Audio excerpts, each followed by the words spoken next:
All right, hello, greetings, and welcome everyone. Where Sunday is now a hair rest day. I am the Ninjaneer. The topics we are covering today are as follows: the new kind of heat humans can't handle, the 1 trillion problem diamonds can solve, Charge Positive's factory tour, Steve's speaking engagement, cars with miles on Chinese EVs, Aptera gets EPA certified, Tailosive interviews co-CEOs, Tailosive stolen Aptera, more stock stuff, Catl was super serial, and things that I liked. Let's get going.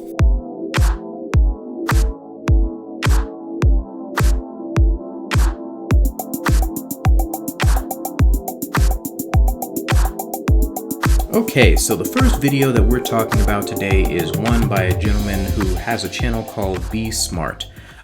He did a sort of a test with respect to how we as humans cool ourselves and more or less stretching those things to the limit. And he also brought in a point that was very salient, especially for right now, that our planet is warming. Whatever is causing that, we already know the cause, but for those people who still don't know the cause, whatever that's causing that, we need to address as soon as possible, because as things get hotter, we as humans will have a lot harder time eliminating the heat from our bodies, and that can, in a lot of cases, be fatal. So yeah, generally speaking, this is a good video to just kind of show the effects of extreme heat and humidity on the human body, and he gives a lot of great data about what it means for the earth to warm, and yeah, good times. You can see the data popping up right there. Check out this video, man. It's really good. All right, so the next video here, this video is by one of my favorite YouTubers so far on the platform. Her name is Cleo Abram. She basically goes about doing all kinds of experiments and seeing all kinds of interesting things with respect to science and technology. She has done tons of collaborative videos with other scientists that happen to have YouTube channels as well. It is a joy to watch her videos because they are very well produced. I hope to find myself an editor that is willing to work fairly cheaply and also can do awesome graphics like that. If you happen to be that person, I have an email address in my channel's description. Anyway, she does a lot of talking and investigating and experimenting, and actually gets to hit the button on a machine that creates diamonds. The machine itself makes diamonds for a different purpose than jewelry, generally speaking, but it can also make that kind of diamond as well. Anyway, the machine is specifically for the purpose of making different computers more efficient and make sure that they utilize less heat, better heat elimination, all kinds of fun stuff like that.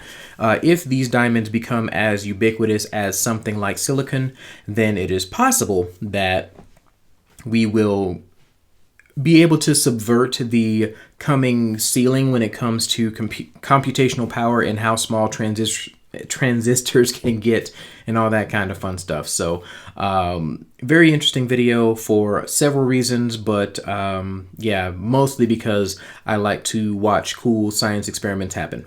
All right, so there is another channel called Charge Positive that made a video touring the factory at a later point than what I got to tour the factory. In fact, they got to drive one of the Artemis vehicles, if I'm not mistaken. A fantastic video, a great tour. Chris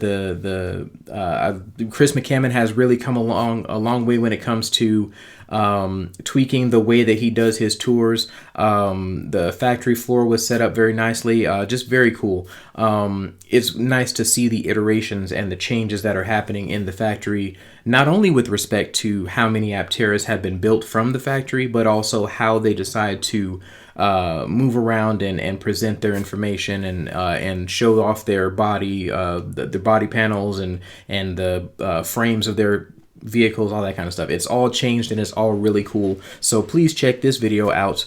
if you haven't already. All right, so remember I mentioned a couple of months ago that Steve Fambro would be at a conference. This is that conference. They finally got the video feed out, and the entire conversation was more or less about AI and autonomy. Steve had some very interesting insights that got my head spinning about the possibility of a completely autonomous Aptera and whether or not that would be feasible, possible, etc. Really good video if you are into that kind of thing, the AI mobility sort of thing. I would prefer to always be able to control my own vehicle, but maybe that's just a thing with me. Yeah, it's just a fun video to watch, and I would suggest you all check it out if you're curious. Time and time again, the narrative is being spun that Chinese EVs are cooler and more interesting than what they are given credit for in the places that do not have them, aka the United States and other holdout countries. The full breadth and scope of that has been kind of elusive, but this video from a YouTuber that I am very vaguely familiar with before he was working with Marques Brownlee. He did a video that, in my opinion, is probably the best and most comprehensive look at what exactly is going on in China with Chinese cars. He gets to drive them in China. He gets to use self-driving with them. He sees a whole bunch of cool stuff like the flying car, the minivan that has the drone in the back that just kind of takes off. He sees all this stuff and he gives his impressions, and his impressions are very balanced with respect to how he feels. He gives the pros and the cons. He gives his entire comprehensive view. So if you are interested in, yeah, there's some of that in there too. But if you if you feel the need to watch this video and get a better idea of what I was talking about, this is a really long segment. Oh my gosh. Yeah, it's a good video. Please check it out if you haven't already. All right, so Aptera has received an EPA Certificate of Conformity for the 2026 launch edition.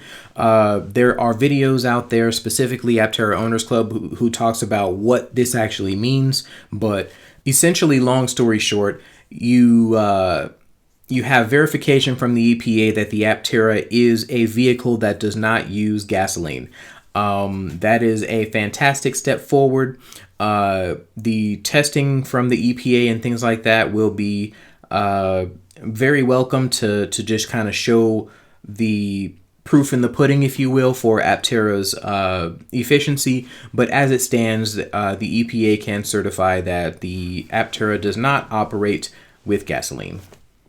It is, in fact, an electric vehicle. All right, so this video is a very solid interview. This is one of the more solid interviews I've seen with both Chris and Steve in it. I saw this video, and as I was watching through, the whimsy rushed through my mind as I thought about the awesomeness that could be in my driveway in a matter of a year or so. Just a really solid video. Makes you dream, makes you think, all that kind of fun stuff. Also, speaking of dreaming, Tailosive stole an Aptera, apparently. He went to the facility and he got himself an Aptera and dreamed of the, opened the possibilities, the dreams of owning an Aptera to everyone in a way that was very unique and fun.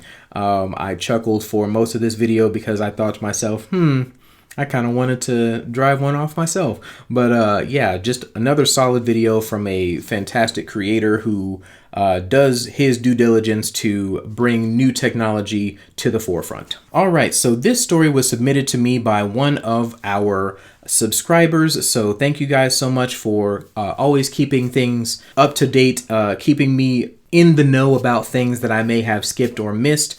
This particular story I did find out about the day that it happened by happenstance, but the context that was given to me by this particular YouTuber made it even more interesting thing to cover, an even more important thing to cover. There is a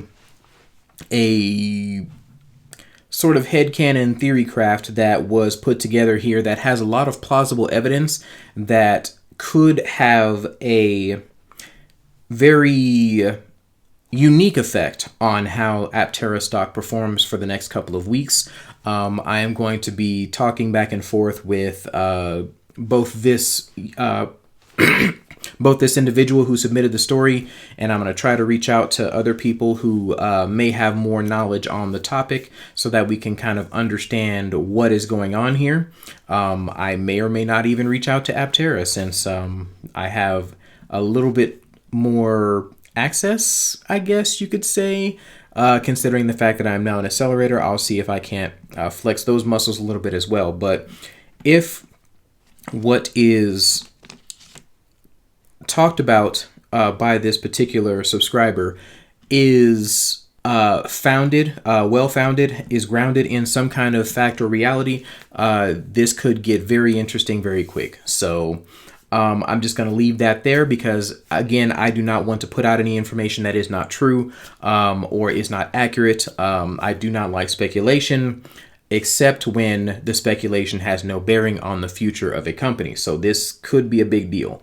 Yeah, man, just keep your ear to the ground. But basically, Aptera has put a warrant inducement transaction out, another 5.7 million in proceeds that they're trying to raise in order to get that much closer to production. I would imagine that their 45 to 50 number may go down to 40 to 45 million in that they need to get to full-fledged production. And I'm thinking at the pace that they're going, if they continue to fill these inducements and keep doing their thing the way that they're doing, I can see in another 5 months or so them getting close enough to production that they really will hit that goal of getting vehicles to customers in the late part of this year and the early part of next. So yeah, it seems like they are on track, and they continue to remain on track based on the things happening here.